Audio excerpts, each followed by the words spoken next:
Lumikki ajatteli, että hän ei viitti sotkea tätä satua enempää, vaan lähtee pois.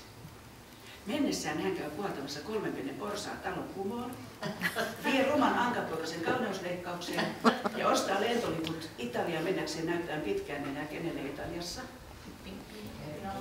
Pinokkilopä tietenkin. Pormestari joutuu lähtemään pois kotoa. Hän muuttaa Kääpiöiden taloon,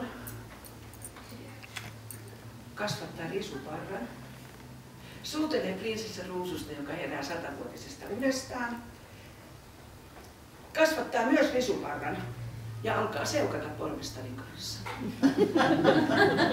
Nyt 9 risupartaa tulee joka aamu, eikö joka ilta hiilikaivusta kotiin ja laulaa.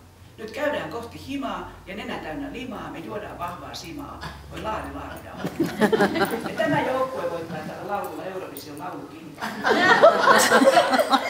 Ja mitä heille sen jälkeen tapahtuu, niin sehän selviää teille, jos te luette itse Jukka Itkosen kirjasta Sorsa Norsun räätälinä sadun Lumikki ja 7 Kääpiötä.